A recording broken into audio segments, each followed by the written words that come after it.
Hey parents, before we start this episode, remember that your family can enjoy hundreds of fun and educational free videos like this one for kids of all ages. Be sure to subscribe to get all the new shows and updates at PragerUkids.com.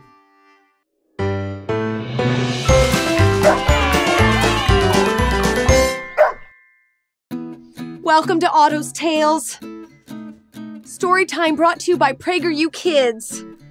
I'm Jill, and today, well, I'm having lots of trouble with a project I'm trying to do. Hi, Otto. You know, I'm not sure I'm very good at sewing. I told Uncle Sam that I would help him mend his coat, but the truth is that I really don't know how to sew. I don't know what I was thinking. I just wanted to help. Can you take care of it? You know how to do that? Yeah, should I just stick to the story? Okay, all right. I'll read the story. And you know how to handle that, huh? Okay, all right. Thanks, Otto. What a great friend. We do have a great story today. Let's read Betsy and the Flag. Once upon a time, there was a little girl named Elizabeth. She had 16 brothers and sisters and lived in the exciting city of Philadelphia, Pennsylvania, before America became a free country from Great Britain. Young Elizabeth grew up learning how to sew. By the time she was a young lady, she learned how to make curtains, tablecloths, bed covers, rugs, and even umbrellas. Elizabeth, known by her friends as Betsy, became a skilled seamstress. She could create almost anything with a needle and thread, and people started to notice her talent. One person who noticed Betsy in particular was a gentleman she worked with by the name of John Ross. Betsy and John fell in love and got married during a time when people in Pennsylvania were getting angrier and angrier about being ruled by Great Britain.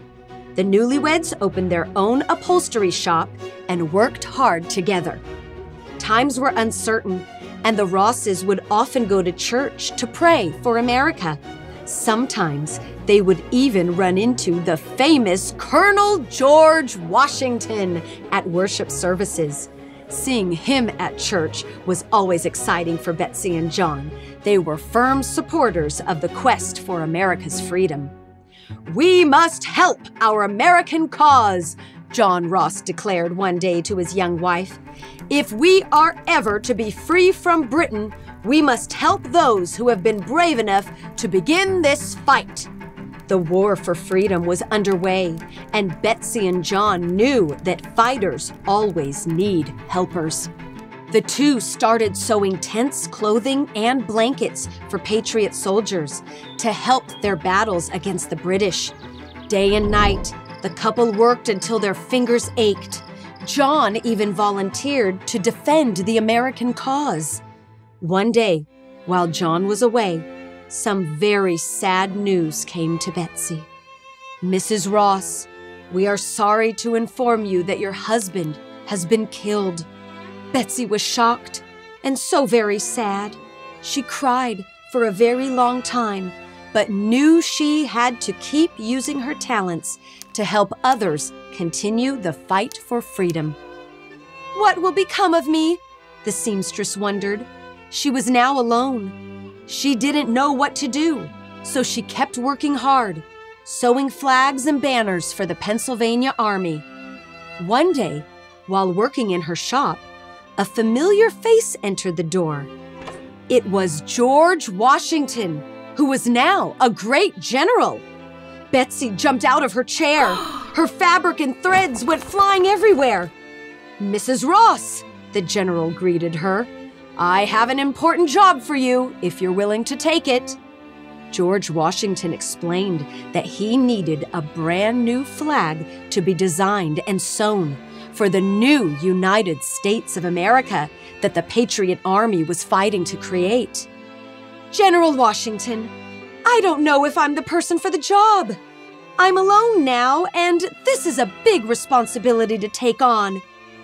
Betsy then thought of her skill, how much she loved her country, and how much she and her husband John believed in helping the army, something came over her. "I'll do it," she blurted out. That afternoon, Betsy got straight to work. General Washington had given her some instructions, and she was determined to do her very best to make something he'd be proud of. 13 stripes for our 13 colonies, red, blue, and crisp white stars. The work was tedious. Too many times, she would patch together fabrics only to toss them aside for fear her creations were not good enough. Betsy had the most trouble making the stars. Cutting 6 points out was very complicated, and she tried to give up many times. "I must forge on to succeed for my country." Countless needle pricks on her fingers and piles of discarded fabrics later, she eventually discovered that cutting stars with 5 points were much easier to sew. 13 5-point stars in a circle of unity. Betsy was pleased. When General Washington returned to her store to examine what she created, Betsy's tummy flip-flopped with 1,000 fluttering butterflies. She was confident with the quality of her work, but also very nervous. Would General Washington approve? The general's face was stern as he held the flag up, flipped it backwards, swung it the other way, and then finally hung it straight up and down. His eyes squinted, but Betsy's eyes didn't blink. General Washington's mouth then curled into a smile. "It is perfect," he declared. "Thank you, Mrs. Ross, and congratulations. You are a hero to your country by sewing the first flag that the world will soon know as belonging to the United States of America." The talented seamstress's eyes sparkled with a light brighter than all the stars in the sky. The end. Do you recognize this story? It's a famous folk tale about Betsy Ross sewing our first American flag. Now, here's the interesting part. Some people like to think that this story is true, but most historians say that this story is not true. It's just a fun story we like to tell each other as Americans to celebrate our country. We don't know if Betsy Ross truly sewed the first American flag, but we do know that she was a real seamstress in Pennsylvania who loved America and freedom. She was talented and worked very hard doing what she was great at during her time. Hey, Otto. Hey! That's Uncle Sam's coat! And you mended it perfectly! I did not know that you could sew. What a hidden talent. Good job, buddy. You know, sharing your talents is a gift to God and sometimes a gift to your country. Thanks, Otto. Sewing is not my true talent. Oh, thank you. You think reading is one of my talents? Thank you. I do like reading. And Otto, one of your other hidden talents is making people feel confident. Thanks.